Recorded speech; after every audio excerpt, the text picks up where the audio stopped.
आइए ऐसे सम्मानित श्री चंद्रशेखर पटेल जी एवं हीरालाल पटेल जी, आप दोनों आएंगे, आकर के महाराज जी का पुष्पहार से स्वागत करेंगे एवं आशीर्वाद लेंगे महाराज जी से। आइए हीरालाल पटेल। हाँ क्या चीज? अच्छा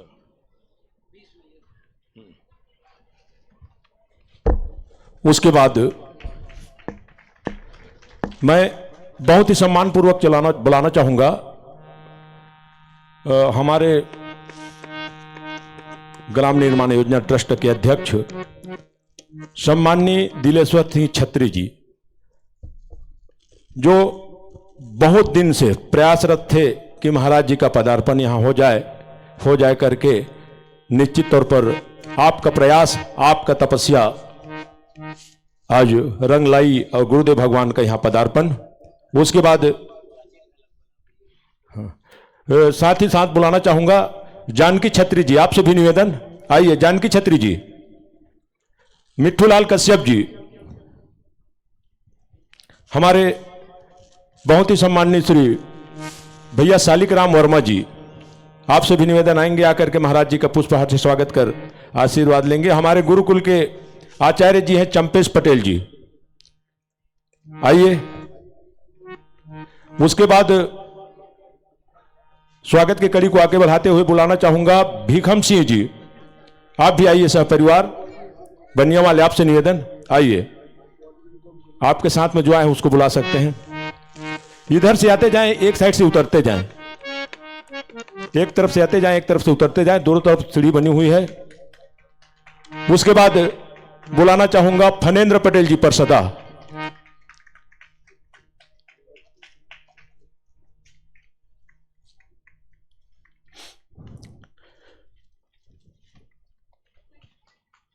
खेलन सिंह वर्मा जी दुर्ग, आप भी सपरिवार आइए, आकर के महाराज जी से आशीर्वाद लें। अति शीघ्र आते जाएं, एक तरफ से आते जाएं, दूसरी तरफ से उतरते जाएं। शाश्वत पटेल जी, आप भी जाइए। अब केएस वर्मा दुर्ग, ओंकार पटेल जी सगनी, आइए। अब स्वागत के कड़ी को यही विराम दो, क्योंकि गुरुदेव भगवान के कृपा अमृत हम सब श्रवण करेंगे। मैं इन्हीं शब्दों के साथ आचार्य जी को वीरदावली के लिए आमंत्रित करूं कि महाराज जी, मुस्कुराहट का कोई मोल नहीं होता। महाराज जी, मुस्कुराहट का कोई मोल नहीं होता, कुछ रिश्ते का कोई तोल नहीं होता। लोग तो मिल जाते हैं हर मोड़ पर, लेकिन हर कोई आपके तरह अनमोल नहीं होता, हर कोई आपके तरह अनमोल नहीं होता। जोरदार कलतल ध्वनि के साथ गुरुदेव भगवान का सम्मान करेंगे। बोले जगत गुरु भगवान की जय। आदरणीय आचार्य जी।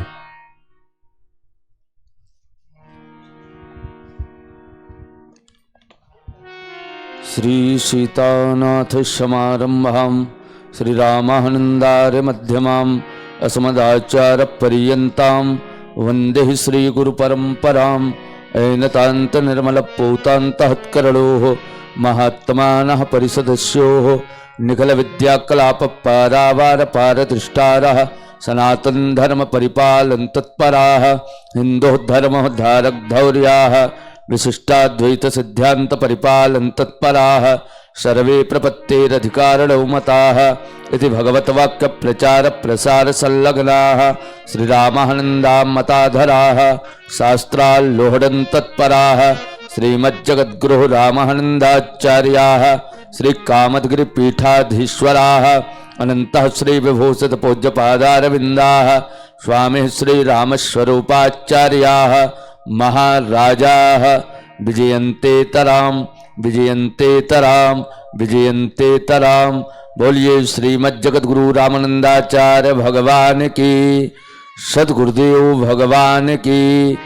धर्म की, अधर्म का, प्राणियों में विश्व का, गौ माता की, गौ हत्या, सत्य सनातन धर्म की। नमः पार्वती पतये हर हर महादेव।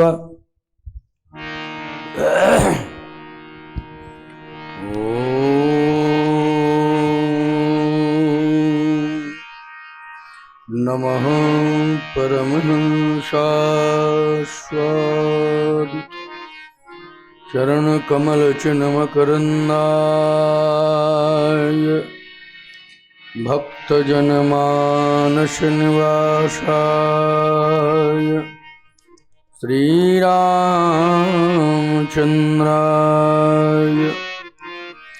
अंजनानन्दनं वीरं जानकी शोकनाशनं कपीशमक्षहन्तारं वन्दे लङ्काभयङ्करं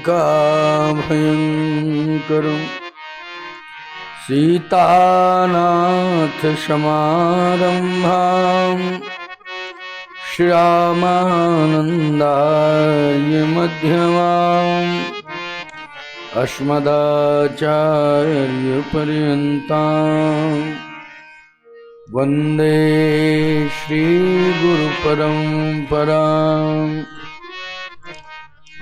गिरार्थजलवीचिशं कहियत भिन्न न भिन्न बन्धुः सीताराम पद जिन्हि परम प्रिय खिन्न। श्री राम जय जय राम, श्री राम जय, श्री राम जय जय राम।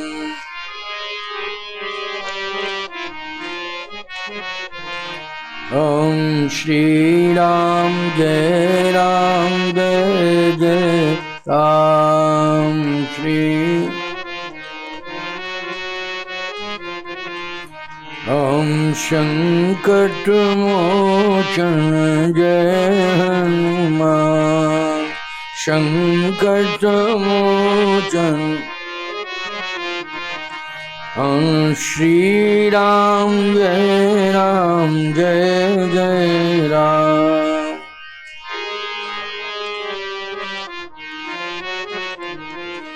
ओम श्री राम जय जय राम, श्री राम।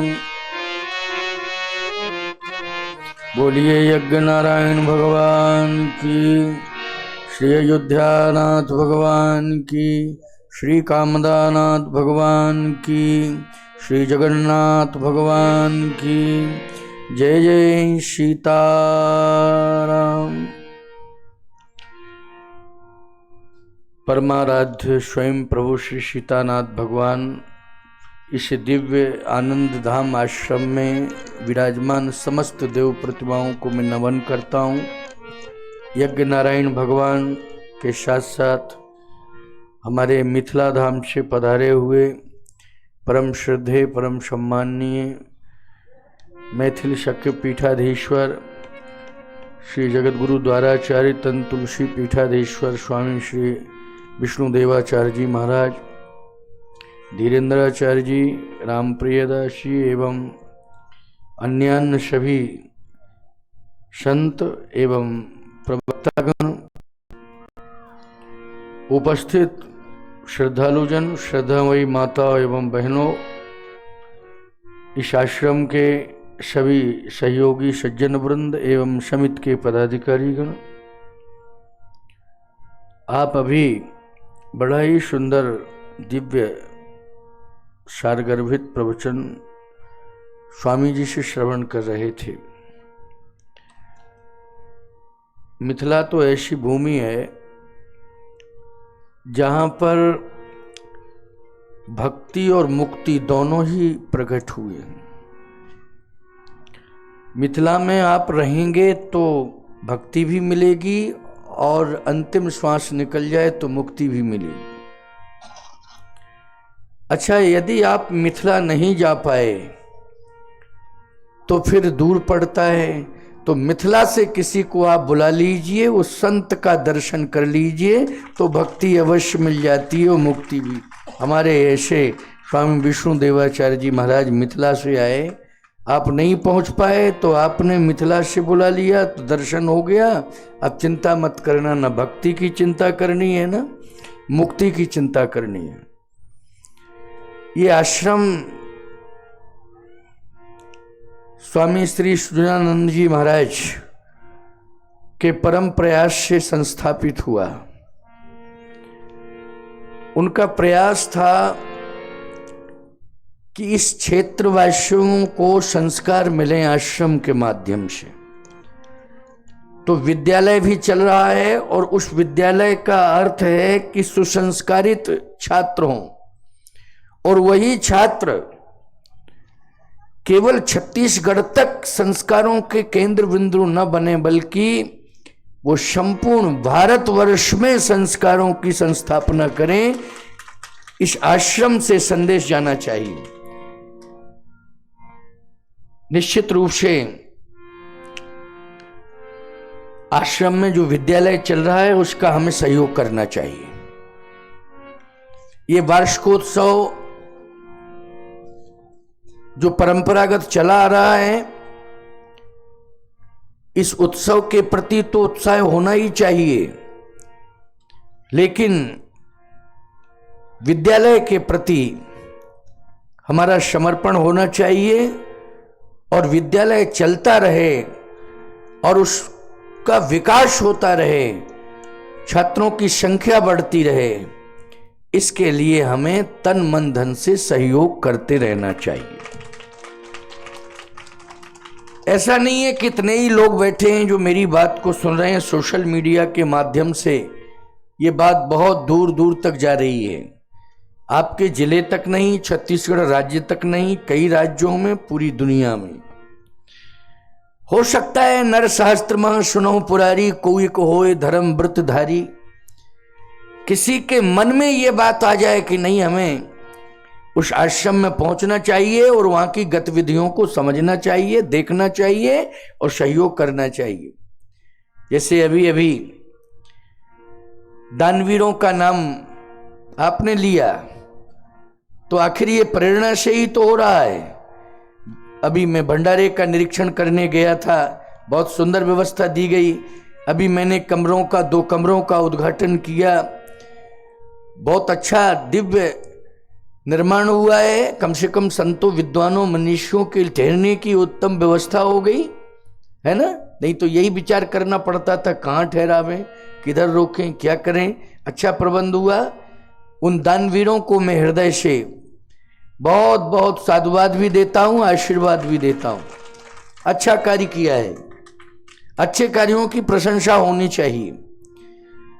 अच्छा, अपर मंजिल का भी निर्माण हुआ है, वो भी बड़ा उत्तम हुआ है, बहुत अच्छा कार्य हुआ है। इसी तरह से विकास के साथ साथ हमारे इस आश्रम में संस्कारों का एक ऐसा स्वरूप प्रकट होना चाहिए कि जहां संस्कार प्राप्त करके हमारे बच्चे राष्ट्र के कर्णधार बन जावें। ये हमारी परिकल्पना है, इसी के लिए हमारी शुभकामना है। अभी महाराज जी कह रहे थे कि हमें बनना है, और उन्होंने भगवान के बन की बात कही। मैं एक बात कहता हूं, राम ते अधिक राम कर दासा। राम जी बन गए तो ऐसे बन गए राम जी कि जन जन के हृदय में बैठ गए। और हनुमान जी तो वन में ही पैदा हुए और वन में ही रहे और ऐसे बन गए कि चारों युग प्रताप तुम्हारा है प्रसिद्ध जगत उजियारा। वो तो ऐसे बने, चारों युग प्रताप तुम्हारा है प्रसिद्ध जगत उजियारा। और ये आश्रम भी वन में ही है। बोलो भाई, एक समय तो वो था जब संस्थापना हुई थी, तब तो गांव भी बहुत छोटा सा था। नदी का तट है परम पवित्र नदी शिवनाथ नदी। क्यों भाई? शिवनाथ नदी के तट पर दर्शन होता है और इतना जल भरा हुआ है कि मैं आपको सत्य कह बता रहा हूं, बड़ी बड़ी नदियों में भी इतना जल नहीं दिखाई देता है जितना यहां दे रहा है शिवनाथ नदी में। बहुत गहराई है, बहुत गहराई है। हम तो महाराज स्नान कर लिए, अब आप स्नान करें उसमें तो हम तो कई बार किए हैं, यहाँ आए हैं तो आप पहली बार आए तो बहुत आनंद आता है। मौसम भी बहुत अच्छा है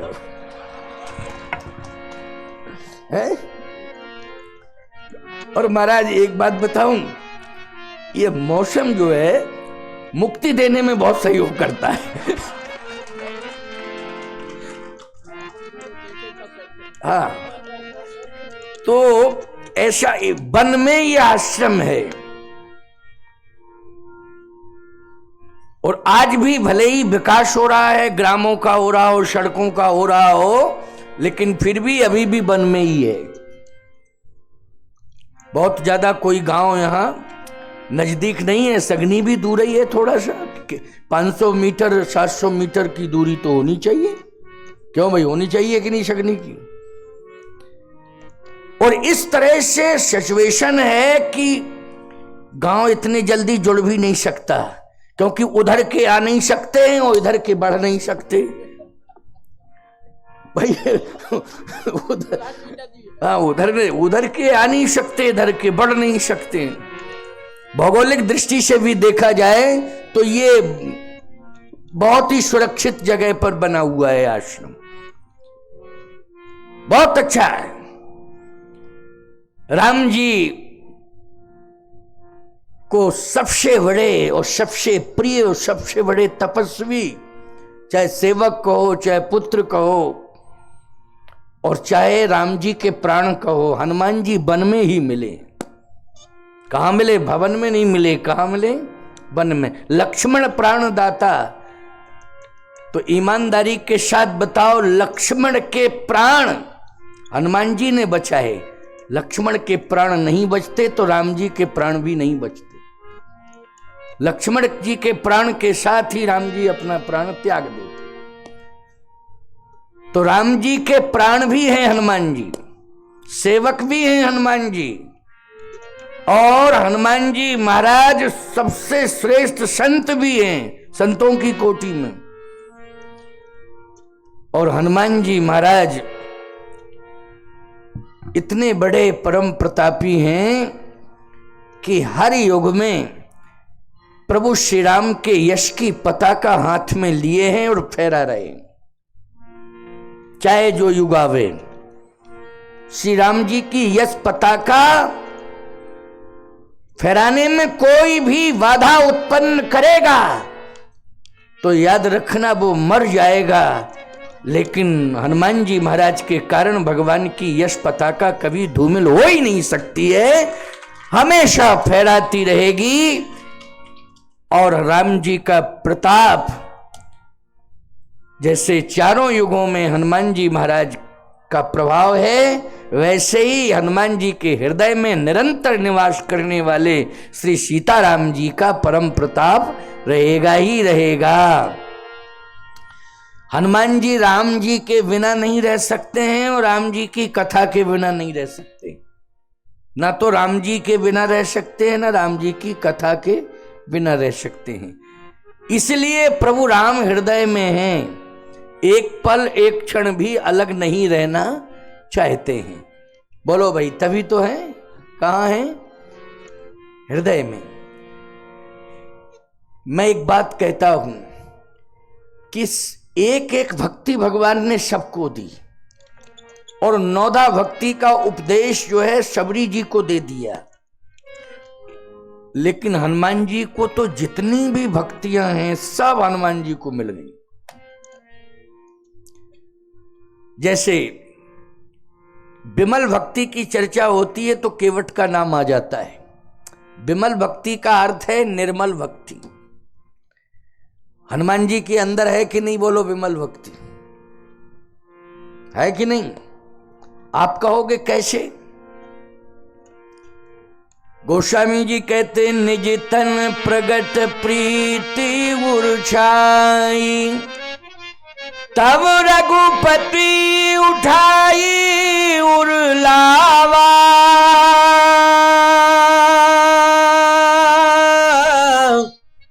निज नैनन जल सींच जुड़ावा। भगवान ने उठा करके हनुमान जी को हृदय से लगाया तो निर्मल मन जन सो मोहि पावा।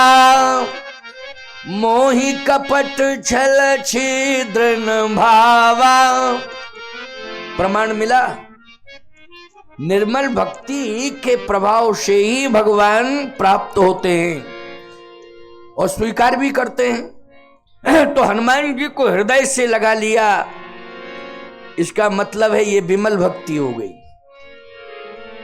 अच्छा, अविरल भक्ति, अविरल भक्ति जटायु जी को दी थी, लेकिन हनुमान जी महाराज के पास तो अविरल भक्ति का प्रभाव पूरी तरह से दिखाई दे रहा है। अविरल भक्ति का अर्थ है कि जीव और ब्रह्म में निरंतरता बनी रहे, अंतर ना पड़े, एक सेकंड का भी अंतर ना पड़े। तो बोलो भाई, हनुमान जी के हृदय में जब प्रभु राम बैठे हैं तो निरंतरता रहेगी कि नहीं रहेगी? जल्दी बोलो, क्या रहेगी? निरंतरता।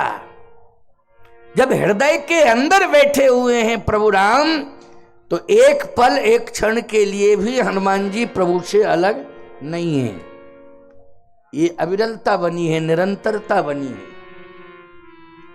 और सुनो, जिस जल में निरंतरता होती है, लेकिन होना चाहिए जल, ये नहीं कि जल के रूप में दिखाई आपको दे रहा है लेकिन है गंदा पानी। वो कितने बड़े बड़े नाले हैं जो बरसों से बह रहे हैं, लेकिन निर्मलता नहीं है।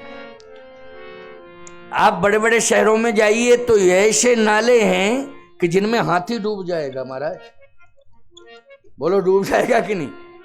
दुर्ग में ही एक ऐसा नाला है, इतना गहरा है, पूरा शहर का पानी आता है वहां, लेकिन इतनी बदबू आती है कि एक मिनट कोई वहां से खड़ा नहीं रह सकता। बड़ी जल्दी निकलना पड़ता है, खड़ा नहीं रह सकता कोई।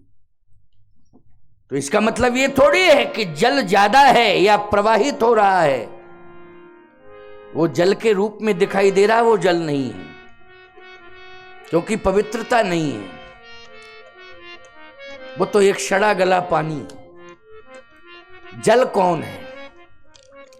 जल वह है उद्गम स्थल से प्रवाहित हो रहा हो, उसकी धार कभी टूटी ना हो, है निरंतरता बनी हो। जैसे गंगा जी में निरंतरता बनी हुई है, नर्मदा जी में निरंतरता बनी हुई है, धार कभी टूटी नहीं है। तो सबसे पवित्र नदियों में पवित्र नदी कौन है? जल्दी बोलो। गंगा जी हैं कि नहीं? नर्मदा जी हैं कि नहीं? क्यों? वो धार जो है टूटी नहीं है, निरंतरता बनी हुई है। और ऋषि मुनि महात्माओं ने तट पर आश्रम बना लिए हैं, तो वो रखवाली भी कर रहे हैं कि कोई गंदा नाला नहीं जाने पाएगा, जाएगा तो आंदोलन करेंगे। जैसे हमारे यहां चित्रकूट में इस समय आंदोलन चल रहा है, मंदाकिनी बचाओ। कुछ लोगों के नाले जो है अंदर से पड़े हुए थे, अब उन नालों को बंद किया जा रहा है और उनको पाइप सिस्टम से, भले ही मंदाकिनी जी के अंदर से पाइप जाएगा, लेकिन वो पाइप में गंदा पानी पैक होके जाएगा, वो बाहर जाएगा। वो मोटा पाइप अंदर से ही जाएगा, जल में रहेगा वो, लेकिन वो गंदा पानी मंदाकिनी जी के जल में अंदर नहीं रहेगा। ये प्रयास, संतों के प्रयास से मध्य प्रदेश सरकार ने ये योजना बना के तैयार की। अभी नए मुख्यमंत्री जी आए थे, उन्होंने कहा कि अति शीघ्र प्राथमिकता दी जाएगी कि मंदाकिनी जी को पूरी तरह से सुरक्षित किया जाए। वैसे ही उत्तर प्रदेश सरकार के द्वारा या जहां जहां धार्मिक व्यवस्थाएं हैं और धार्मिक नेतृत्व देने वाले नेता हैं वो निश्चित रूप से गंगा, यमुना, मंदाकिनी, नर्मदा इन सभी को बचाने के लिए सतत प्रयत्नशील है, होना भी चाहिए। मैं कहता हूँ ये शिवनाथ नदी भी परम पवित्र नदी है, इस नदी को भी पवित्र रहना चाहिए, किसी भी प्रकार की गंदगी नहीं होना चाहिए। ये कूड़ा कचरा लोग लाते हैं, कहते हैं ये हवन की सामग्री डाल रहे हैं, बिल्कुल नहीं डालना है। कहाँ लिखा हुआ है कि आप हवन की सामग्री जो है शिवनाथ नदी में डालें या गंगा नदी में डालें? कहाँ लिखा हुआ है बताइए? आप कहीं दूर जा करके किसी खेत में मिट्टी को हटा करके उसके अंदर डाल दीजिए, ऊपर से मिट्टी को पूरा कर दीजिए, सुरक्षित रहेगा और मर्यादा भी सुरक्षित रहेगी और नदी का जल भी सुरक्षित रहेगा और आपकी मर्यादा भी सुरक्षित रहेगी। और याद रखना, जब वर्षा तेज होगी तो वो भस्म मिट्टी में मिल जाएगी, खेत की मिट्टी मिट्टी ही रहेगी, कोई दिक्कत नहीं आएगी किसी भी प्रकार की। इसलिए मैं कहना चाहता हूं, हनुमान जी को तो सब कुछ मिला, अविरलता बनी हुई है, निरंतरता बनी हुई है, कहीं भी कभी भी किसी भी पल किसी भी क्षण प्रभु राम अलग नहीं है। ये अविरल भक्ति है, विमल भक्ति। जब भगवान अंतःकरण में विराजमान हैं तो विचारवान श्रोताओं विचार करो, कभी कोई विकार अंदर आ सकता है क्या? कोई विकार अंदर नहीं आएगा। जब हम भक्ति से दूर हो जाते हैं, भगवान से दूर हो जाते हैं, गुरु गोविंद संतों से दूर हो जाते हैं, गौ ब्राह्मण से दूर हो जाते हैं, तो हमारे अंदर विकार भी आ जाते हैं और वो विकार हावी भी हो जाते हैं। इसलिए आज यज्ञ चल रहा है, हम देवताओं के समीप पहुंच गए। किसके माध्यम से पहुंचे हैं बोलो? यज्ञ के माध्यम से हम देवताओं के समीप पहुंच गए हैं। अच्छा विचारवान श्रोताओं विचार करना, हमने मंदिर में मूर्ति को स्थापित किया है, हम आरती में सम्मिलित हो गए हैं या दर्शन में सम्मिलित हो गए हैं, बोलो भगवान के पास पहुंच गए हैं कि नहीं पहुंच गए? विकार कहां, हम मौका ही नहीं दे रहे हैं कि विकार। एकांत में जब हम रहते हैं तो एकांत में रहते हुए हमें भगवत चिंतन करना चाहिए, भगवान के नाम का जप करना चाहिए, तभी एकांत में आप सुरक्षित रह सकते हैं। वरना एकांत में तो और विकार हावी हो जाते हैं, बोलो हो जाते हैं कि नहीं हो जाते हैं?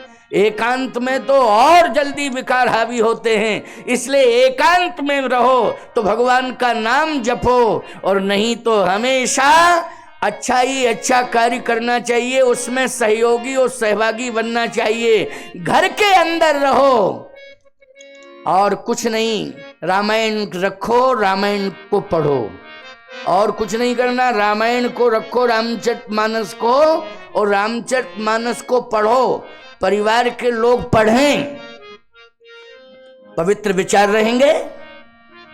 यज्ञ में आइए, देवताओं से जुड़िए, मंत्र आपके कान में पहुंचेंगे, कर्णेंद्रिय के माध्यम से हृदयस्थ होंगे, आपके अंदर के विकार भागेंगे, आप भगवान का दर्शन करें, दृष्टि दोष समाप्त हो जाएगा। क्योंकि दृष्टि दोष ये बहुत बड़ा विकार है, बोलो है कि नहीं? दृष्टि दोष, हमने यदि गलत निगाह से किसी को देखा तो बोलो अपराध बन गया कि नहीं बन गया? किष्किंधा कांड की चर्चा भी आप सुन रहे थे। भगवान ने कहा बाली तेरे जीवन में दृष्टि दोष है, और सबसे बड़ा दृष्टि दोष है। अनुज बधू भगनी सुत नारी, सुन सठे कन्या समचारी, इलही कुदृष्टि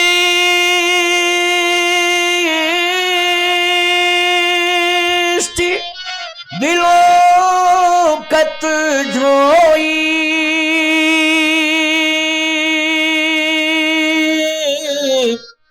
ताहे बधे कछु पापुन होई। कुदृष्टि, जिसे भी देखता है तू, विकार है तेरे दृष्टि में, और उसके प्रति तेरी सोच नकारात्मक हो जाती है। इसलिए दृष्टि दोष के कारण तू सबसे बड़ा अन्यायी व अत्याचारी सिद्ध हो रहा है।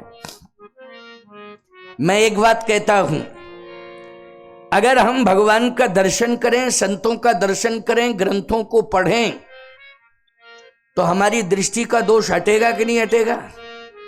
हटेगा। कैसे हटेगा दृष्टि का दोष? ऐसे ही तो हटता है दृष्टि का दोष। नैनन संत दरस नहीं देखा, लोचन मोर पंख कर लेखा। नैनन संत दरस नहीं देखा।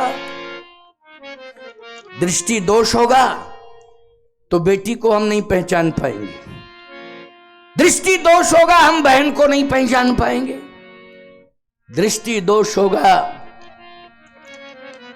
हम अपने से बड़ों को नहीं पहचान पाएंगे। किसके कारण नहीं पहचान पाएंगे? जल्दी बोलो। दृष्टि दोष के कारण। इसलिए दृष्टि का दोष दूर करना है तो हम भगवान का दर्शन करें, संतों का दर्शन करें, और संत और भगवंत और ग्रंथ, इन तीनों को जब हम अपनी निगाह में वसा लेंगे तो महाजनों एन गता सपंथा, पवित्र मार्ग पर हम चलेंगे और परमात्मा को भी प्राप्त करेंगे। और जितने भी वैकुंठ के मोक्ष के दरवाजे हैं सब खुले रहेंगे। आपको वो दरवाजे बंद नहीं मिलेंगे, खुले मिलेंगे। लेकिन दृष्टि दोष सबसे ज्यादा आ गया है। एक बात आपको बतावें, आप अन्यथा नहीं लेना। दृष्टि दोष के कारण ही भगवान ने जयंत की आंख फोड़ी। किसके कारण फोड़ी? बोलो भाई। दृष्टि दोष के कारण फोड़ी। नहीं तो कोटि विप्रवद लागे जाऊ, आए शरण तजय नहीं ताहू। कितनी बड़ी बात है ये, आए शरण तजय नहीं ताहू। बाली को भी भगवान ने सजाए माफ की घोषणा की है। अचल करो तन राखो प्राणा, बाल कहा सुन कृपा निधाना। बोलो, इतना बड़ा पापी है, दृष्टि दोष है, लेकिन भगवान कहते अचल करो तन राखो प्राणा।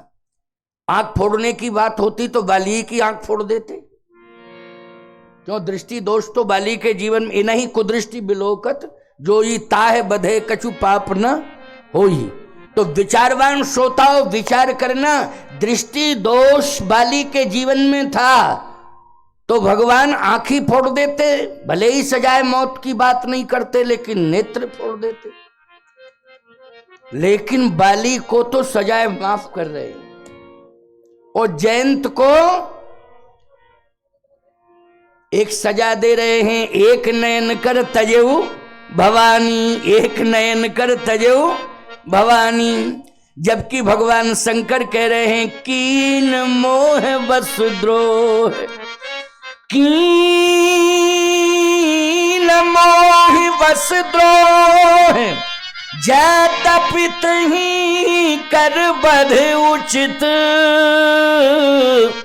प्रभु छाणे कर छो को कृपालु रघुवीर समूह। भगवान शंकर कहते हैं इसे तो मृत्युदंड मिलना चाहिए था, मृत्युदंड मिलना चाहिए था। भगवान ने इसलिए प्रतिज्ञा भी की थी बाली के लिए कि सुन सुग्रीव में मारी हूं बाल ही कही बान, ब्रह्म रुद्र शरणागत गए न उब रही प्राण। ब्रह्म रुद्र कहीं भी चला जाए मैं छोड़ूंगा नहीं। अच्छा, ब्रह्म और रुद्र के पास जयंत भी गया। ब्रह्मधाम शिवपुर शवलोका। बोलो भाई, ये रुद्र और ब्रह्म, ब्रह्मधाम और रुद्रधाम। ब्रह्मधाम शिवपुर शवलोका, फिरा भ्रमित व्याकुल भय शोका। काहू बैठन कहा न वोही, राख को सके राम कर द्रोही। ब्रह्मा जी ने कहा भाग, भगवान शंकर ने कहा। फिर जब दूर चला गया तो पछताते रह गए। बोले पार्वती, चांस मिल गया भागने का, नहीं तो भाग नहीं पाता, मैं यहीं मार देता उसे। लेकिन क्या बतावें, मेरा भी मूड पता नहीं कैसा हो गया। मैंने कहा भाग भाग, नहीं तो कीन मोह बस द्रोह, यद्यपि तहीं कर बध उचित। बाद में बोल रहे हैं बदोचित। अब तो भाग ही गया है, नहीं तो कहने की जरूरत क्या थी? सीधी सी बात है, मार देते। और मैं कहता हूं मारने के लिए कोई त्रिशूल की जरूरत नहीं थी, तीसरा नेत्र खोल देते, अग्नि के माध्यम से भस्मीभूत हो जाता। क्यों भाई, कोई त्रिशूल की जरूरत थी कि त्रिशूल उठाना पड़ता फिर प्रहार करना पड़ता? नहीं। काम को जलाया, बोलो किससे जलाया काम को? काम को किससे जलाया था, जल्दी बोलो? तीसरे नेत्र से जलाया। तो जयंत को भी जला सकते थे ना, तीसरे नेत्र में अग्नि है, देख देते जरा, कोप भरी दृष्टि से भस्म हो जाता। लेकिन कह रहे हैं अब तो भाग गया। कीन मोह बस द्रोह यद्यपि तहीं कर बध उचित, प्रभु छाड़ेऊ कर छोह को कृपालु रघुवीर शमो। अब आप देखें, दोनों की बात मैं कह रहा हूं। एक देव संस्कृति में पैदा हो रहा है, एक पशु संस्कृति में पैदा हो रहा है। देव संस्कृति में कौन पैदा हुआ है, जल्दी बोलो? देव संस्कृति में जयंत पैदा हुआ है, इंद्र का पुत्र है। तो इंद्र कौन है, जल्दी बोलो? स्वर्गाधिपति है कि नहीं? अच्छा, स्वर्गाधिपति है तो स्वर्ग में कौन रहते हैं? देवता रहते हैं। तो देवताओं का स्वामी है, कौन है? इंद्र। इसलिए उसका नाम है देवेंद्र। एक नाम और है इंद्र के साथ साथ, एक नाम क्या है? देवेंद्र। देवताओं का स्वामी है ना, देवेंद्र। बाली पशु संस्कृति में पैदा हुआ। सुनते जाओ। हमारी ठंड तो दूर हो गई, तुम्हारी ठंड के बारे में हम कुछ नहीं कह सकते हैं, तुम्हारी ठंड के बारे में हम कुछ नहीं कह सकते हैं। लेकिन सुबह 5 बजे 6 बजे इनसे बात करेंगे कि चलो शिवनाथ नदी में स्नान करें। क्यों भाई, क्या आनंद मिलता है, देखो है ना? देखते हैं फिर।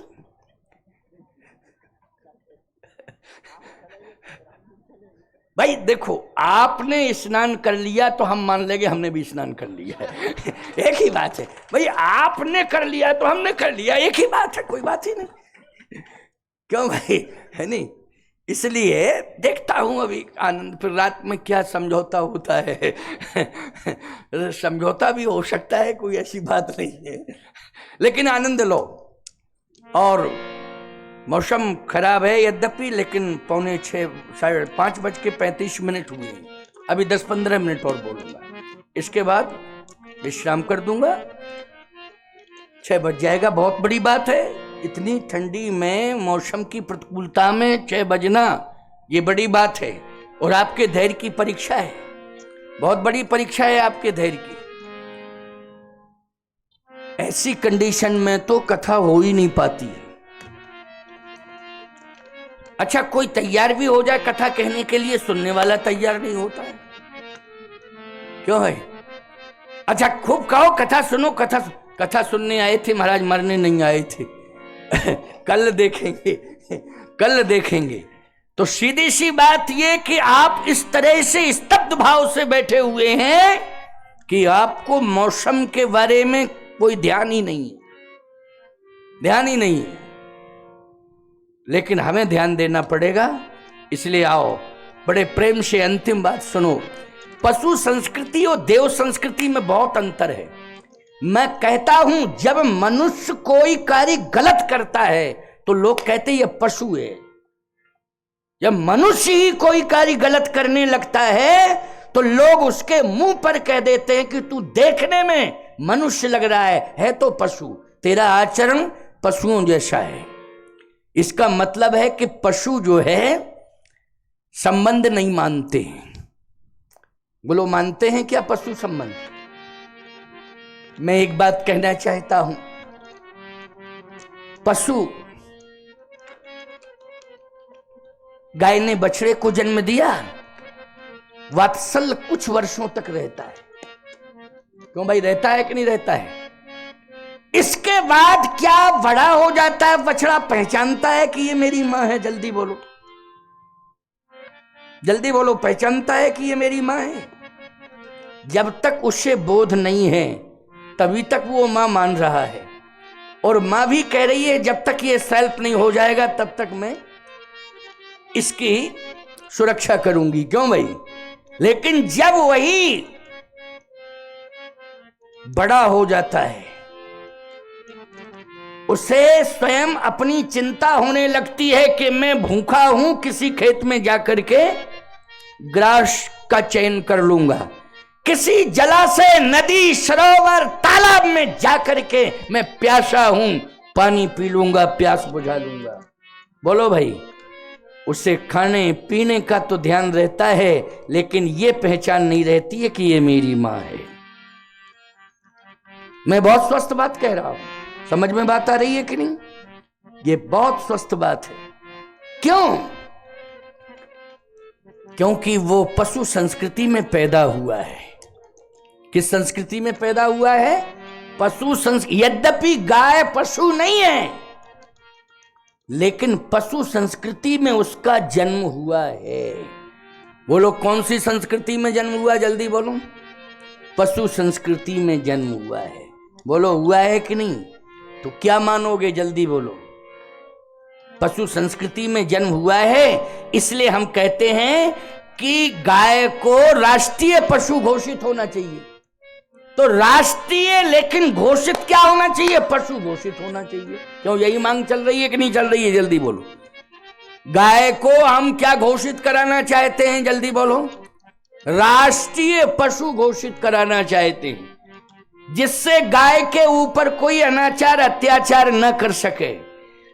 गाय को मारने की स्वतंत्रता नहीं रहेगी, क्योंकि जो भी मारेगा आजीवन उसको कारावास मिलेगा और वो देशद्रोही माना जाएगा, क्योंकि उसने देश के संविधान का उल्लंघन किया है। जैसे आप मोर को राष्ट्रीय पक्षी है, आप मोर को यदि प्रभावित करते हैं तो आपकी जमानत नहीं होगी, याद रखना। शेर राष्ट्रीय पशु है, यदि आपने कहीं उसको प्रभावित कर दिया तो फिर आपकी जमानत नहीं हो सकती है। यहां तक कि मृग को भी सुरक्षित किया गया संविधान में। बोलो, किया गया कि नहीं? किसको? मृग को किया गया कि नहीं किया गया? जल्दी बोलो। जबकि सुअर को नहीं किया गया है। सुअर को कहां किया? बोलो। स्वतंत्र रूप से किसी के खेत में चला जाए, क्यों भाई? चला जाए कि नहीं? किसी के खेत में चला जाए, कोई दिक्कत नहीं। लेकिन मृग, यदि आपने कहीं जरा सा भी प्रहार कर दिया उसके ऊपर, आप अपराधी हो जाएंगे। आपने मोर को प्रभावित कर दिया, आप अपराधी हो जाएंगे। आपने शेर को प्रभावित कर दिया, आप अपराधी हो जाएंगे। लेकिन सावधानी से मेरी बात को सुनना, अभी गाय के लिए कोई कानून नहीं बना हुआ है। भावुकता में, श्रद्धा में, समर्पण में हम पूजा करते हैं, वो राजनेता भी पूजा करते हैं जो देश को नेतृत्व दे रहे हैं, लेकिन कोई कानून बनके तैयार हुआ? अभी बताइए। अभी नहीं। इसीलिए मांग चल रही है कि गाय को हम क्या घोषित कराएंगे? राष्ट्रीय पशु।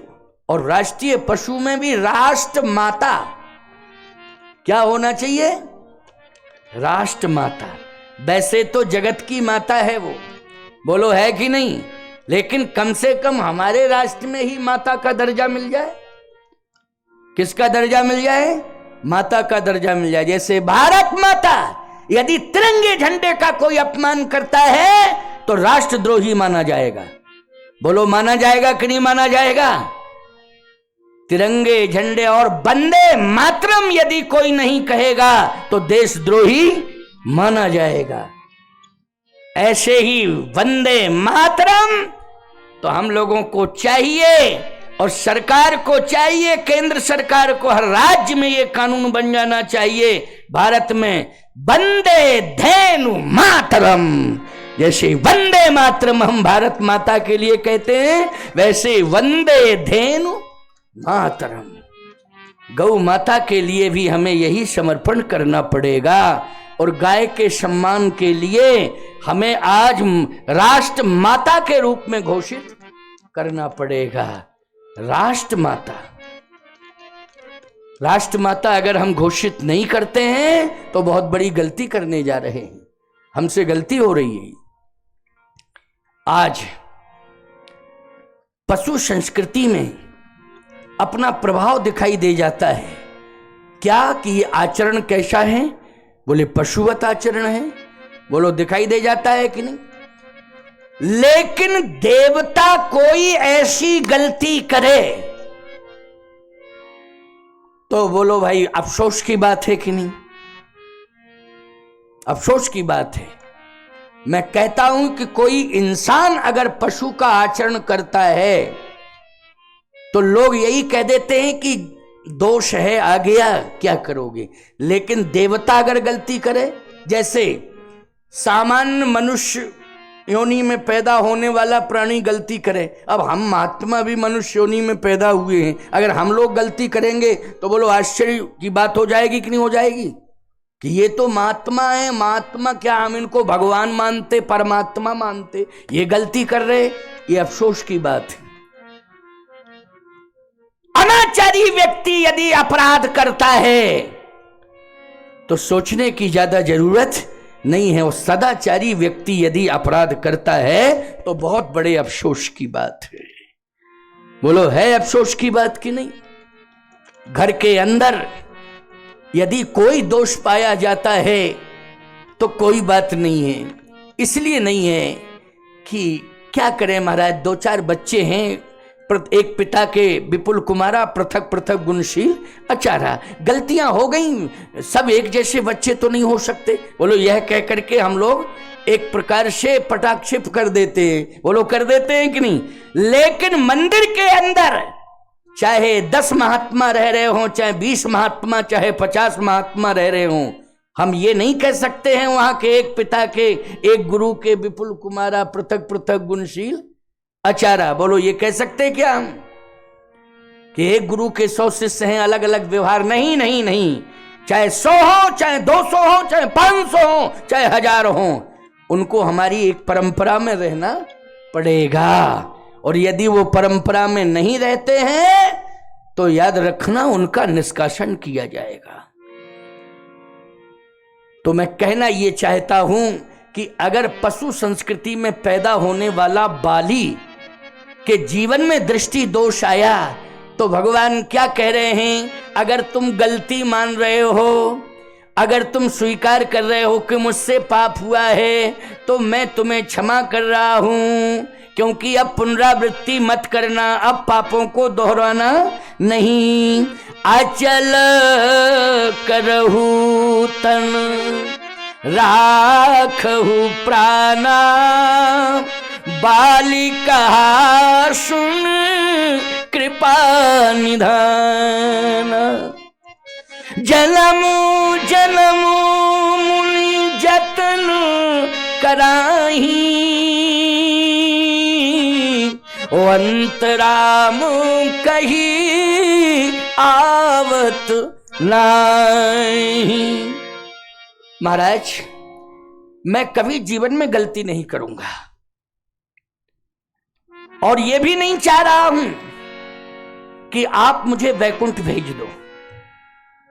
अब नाथ कर करुणा बिलोको, देव यही बर मांगी हूँ, जही जोनि जन्म हूँ कर्म बसता, राम जी पद अनुरागी हूँ। जैसा कर्म किया है उस कर्म के मुताबिक ही आप मुझे योनि दो, लेकिन इतनी कृपा करना कि चाहे जिस योनि में चला जाऊं आपके चरणों से जुड़ा रहूं, और जिस समय अंतिम श्वास निकलने लगे आप सामर्थ्यवान हो, 1 सेकंड के लिए दर्शन देने के लिए आ जाइएगा। बस इतना ही चाह रहा हूं और कुछ भी नहीं चाहता हूं। बोलो परिवर्तन हुआ कि नहीं हुआ? भगवान ने कहा कोई बात नहीं, तुम पशु संस्कृति में पैदा हुए हो, इसके बाद भी अपराध मानने के लिए तैयार हो तो बहुत बड़ा परिवर्तन है। पशु ये कहे कि हमसे गलती हो गई, आजकल तो इंसान नहीं कह रहा है, गलती करने के बाद ये नहीं कहता हमसे गलती हो। यही कहता है हमसे कोई गलती नहीं हो, फालतू की बात मत करो। अगर ज्यादा पीछे पड़े हो कि गलती की तो खूब की बिगाड़ लो, हमारा क्या बिगाड़ो। क्यों भाई, यही कहता कि नहीं कहता? फालतू की बात करता है। लेकिन भगवान ने कहा यह सबसे बड़ी बात है कि पशु संस्कृति में तुम पैदा हुआ, इतना बड़ा अनाचारी अत्याचारी, लेकिन फिर भी आज तू परिवर्तन करने के लिए तैयार है। लेकिन इंद्र का पुत्र जयंत, ये दृष्टि दोष, क्योंकि बाली ने अनुज बधू भगनी सुत नारी और सुन सठ ये कन्या सम चारी। अनुज बधू भगनी सुत नारी। सावधान, बेटी का सम्मान तो मां से भी ज्यादा होता है। बोलो होता है कि नहीं होता है? बेटी का सम्मान बोलो मां से भी ज्यादा। बहन को तुम, माता पिता भी प्रसन्न होते हैं अगर बहन का सम्मान भाई कर रहा है। बोलो भाई, बहुत प्रसन्न होते हैं। और मैं तुमसे पूछ रहा हूं, तुम्हारे घर में बेटा हुआ है और बेटी हुई है, सम्मान का भाव बेटे के प्रति होता है कि बेटी के प्रति होता है? जल्दी बोलो। सम्मान का भाव, आदर का भाव बेटी के प्रति होता है। बेटे से तो आप आदर लेना चाहते हो, सम्मान लेना चाहते हो कि मेरा आदर करे, मेरा सम्मान करे। क्यों? यही आशा अपेक्षा रहती कि नहीं? लेकिन बेटी से क्या ये आशा करते हो? बेटे से ये भी आशा करते हो कि कमा के लाओ दो। लेकिन जब तक तुम्हारी अंतिम श्वास बनी रहती है, बेटी को देते ही रहते हो कि नहीं देते रहते हो? कि लेने की आशा करते हो? जल्दी बोलो। नहीं नहीं, देने की आशा करते हो, यही कहते हो अंतिम श्वास तक मैं देता ही रहूं, ये भाव रहता है। लेकिन मूर्ख जयंत, तेरे मन में क्या आया? तू देव संस्कृति में पैदा हुआ है, वो भी राजा के यहां पैदा हुआ है, इंद्र के यहां पैदा हुआ है, लेकिन फिर भी तूने भेष भी बदला, तो निकृष्ट भेष बदला। अच्छा, पक्षियों में निकृष्ट पक्षी कौन होता है? एक तो कौवा होता है और दूसरा गीध होता है। गीध अधम खग आमिष भोगी। बोलो भाई ये। अच्छा, कौवा बोले काक कंक ले भुजा उड़ाही, एक ते एक छीन ले खाई। तो जो काम गीध का है वही काम बोलो कौवा का है कि नहीं? जल्दी सुनना, मेरी बात को समझना, जरा समझने की कोशिश करना। ये अंतिम बात। लो बज गए 6 बजने ही वाले हैं, 10 मिनट कम 6, 5 मिनट की बात और सुनो बस। क्या करें, प्रसंग ऐसा आ गया ना कि लगता है कि सुनाता ही चला जाऊं, और आप भी आनंद ले रहे हो सुनने में। क्यों भाई, ले रहे हो कि नहीं? और प्रसंग भी ऐसा आया कि मेरे मन में तो ऐसा नहीं था कि मैं ये प्रसंग कहूं, जो मन में आया सो मैं बोलने लगता हूं वैसे। लेकिन नहीं, यहां मैंने सुना कि वन में रहने वाले की क्या महिमा होती है, और भवन में रहने वाले की क्या महिमा होती है, और स्वर्ग में रहने वाले की क्या महिमा होती है। क्यों भाई, तीनों की महिमा। वन में रहने वाले की महिमा यही है कि उसने हृदय परिवर्तन कर लिया। पशु है, लेकिन ईमानदारी के साथ बताओ, उसने स्पष्ट कह दिया है कि जो पाप किया है उसके अनुसार मुझे योनि मिले, लेकिन बस आपका दर्शन हो, इतना चाहता हूं। बोलो बहुत बड़ी बात है। यानी वो पापों को स्वीकार भी कर रहा है कि उसके अनुसार ही मुझे रहने की व्यवस्था दो। हम ये नहीं चाहते कि आप मुझे बैकुंठ भेजो। लेकिन क्या कह रहा है जयंत? बोलो, ये कह रहा है क्या कि मुझे जो मैंने कर्म किया है उसके अनुसार मुझे वहीं भेजो? वो तो यही कह रहा है, मुझे छोड़ दो और स्वर्ग में भेज दो। तो भाई यही कह रहा, मुझे छोड़ दो, क्योंकि निज कृत कर्म जनित फल पायो, अब प्रभु पाहि शरण तक आयो। सुन कृपालु अति आरती बानी, लेकिन एक नयन कर तजेऊ भवानी एक नयन कर तजे। अच्छा, आंख फोड़ी होगी तो कष्ट हुआ होगा कि नहीं? जैसे धोखे से आंख फूट जाए अलग बात, और कोई सामने फोड़े अलग बात है। क्यों भाई? बहुत बड़ी बात है। ऑपरेशन भी डॉक्टर करता है तो बोलो ईमानदारी से शून्य कर देता है, ऐसा कि नहीं? आज लेंस डाले जाते हैं तो लेंस बदलने में भी बोलो भाई एहसास नहीं होता आपको, होता है क्या? लेकिन गोस्वामी जी कह रहे सुन कृपालु अति आरत वाणी, एक नयन कर तजेऊ भवानी। प्राण निकलने में जितना कष्ट नहीं हुआ जितना आंख फोड़ते समय कष्ट हुआ। बोलो भाई, जितना आंख फोड़ते समय कष्ट मिला। लेकिन बाली राम चरण दृढ़ प्रीति कर बाल कीन तनु त्याग, सुमन माल जिम कंठित गिरत न जाने नाग। बोलो भाई, हाथी के गले में कब माला पड़ गई, कब माला गले से निकल गई उसे पता चलेगा? फूलों की माला का क्या एहसास करेगा हाथी? ऐसे ही बाली के प्राण कब निकल गए उसे कुछ पता ही नहीं है। तो बोलो भगवान के सामने प्राण छोड़े लेकिन उसे एहसास नहीं हो रहा है कि कब मेरे राम चरण दृढ़ प्रीति कर बाल कीन तनु त्याग, और सुमन माल जिम कंठित गिरत न जानहि लांग। क्यों? अपराधी है वो, लेकिन देव संस्कृति में नहीं पैदा हुआ, पशु संस्कृति में पैदा हुआ है। इसके बाद भी वो अपने अपराध को स्वीकार कर रहा है। लेकिन तू तो जयंत देव संस्कृति में पैदा हुआ, लेकिन देव संस्कृति में पैदा हुआ लेकिन इतना बड़ा निकृष्ट कार्य तूने किया है कि सीता चरण चोंच हत भागा, मूढ़ मंद मत कारण कागा। भैया, वाल्मीकि रामायण में तो स्पष्टीकरण आया है कि जयंत ने माता जानकी के हृदय पर प्रहार किया है। कहां? हृदय स्थल पर प्रहार किया है।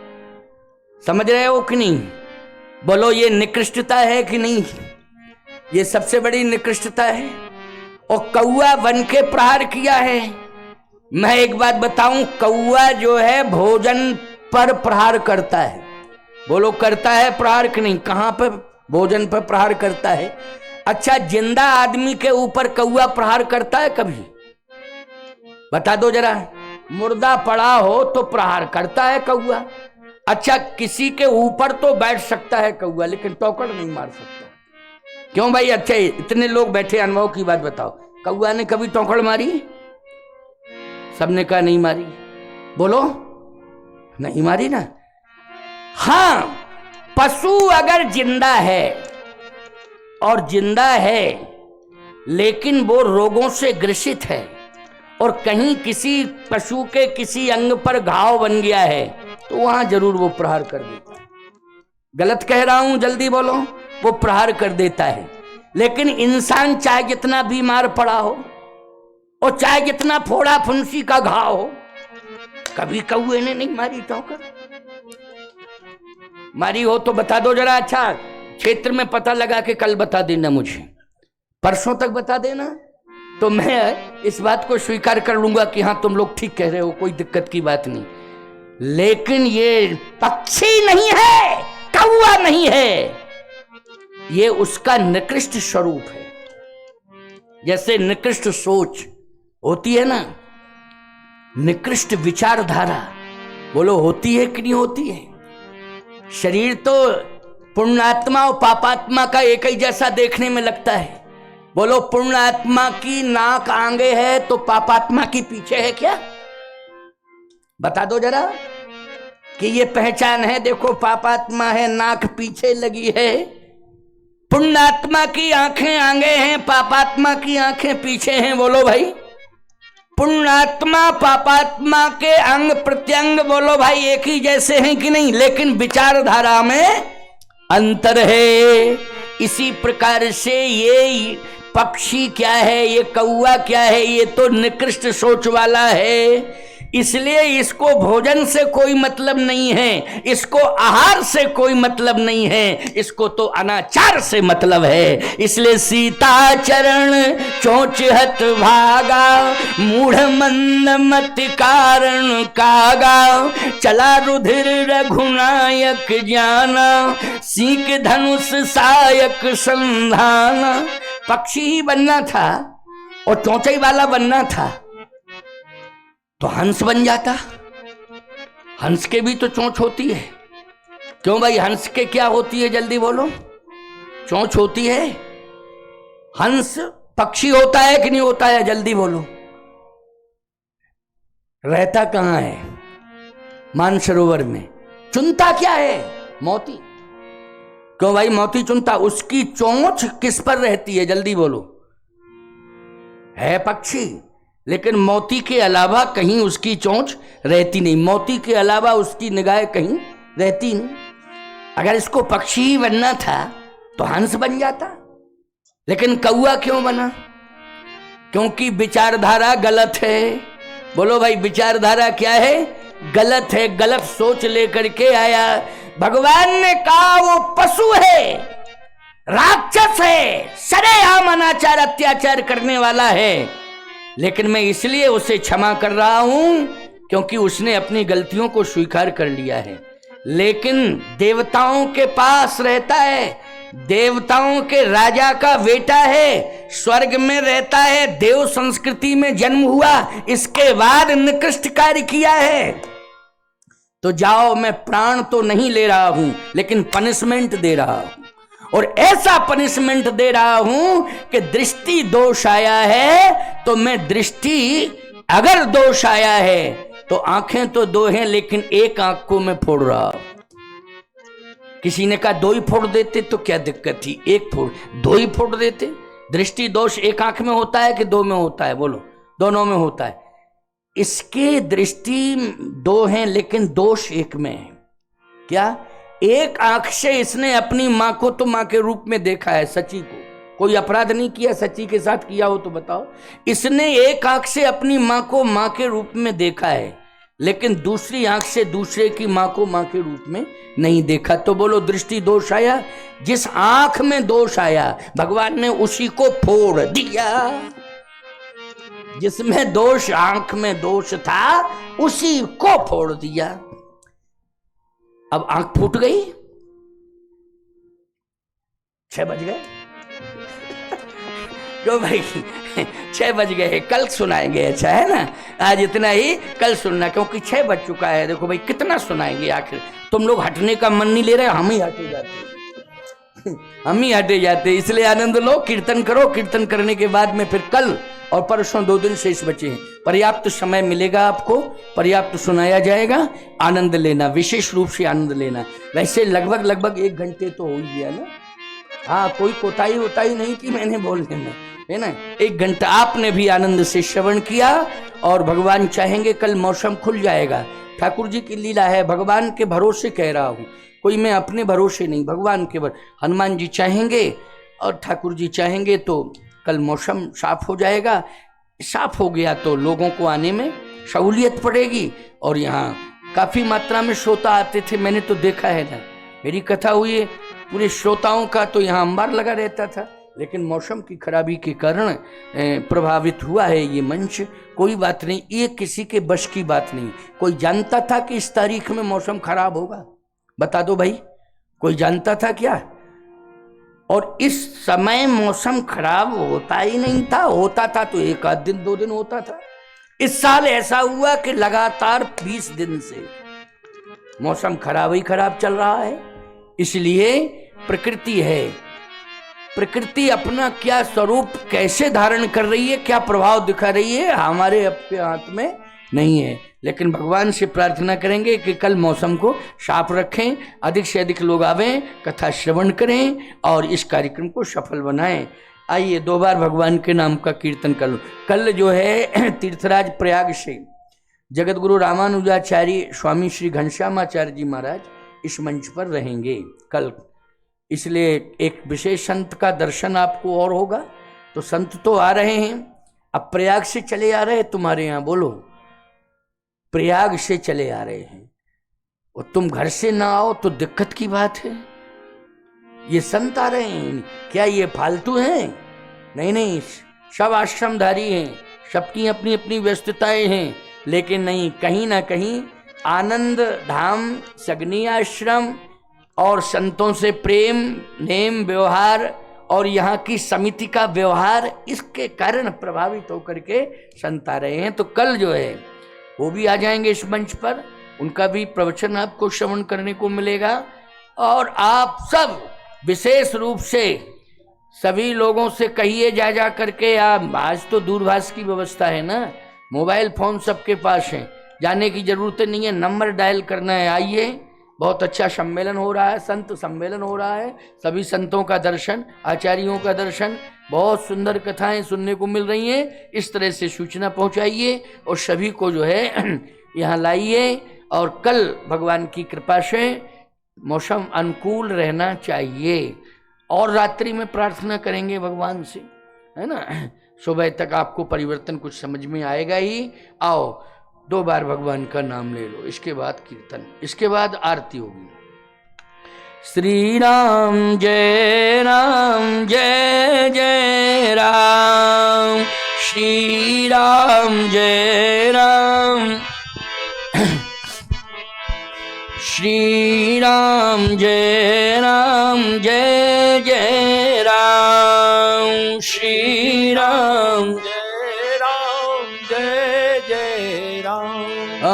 श्री राम जय जय राम, श्री राम जय जय राम। श्री राम जय जय राम, श्री राम जय राम। बोलिए यज्ञ नारायण भगवान की जय हो। जय जय सीताराम। बोले जगत गुरु भगवान की जय। बहुत ही दिव्य आशीर्वचन सदगुरु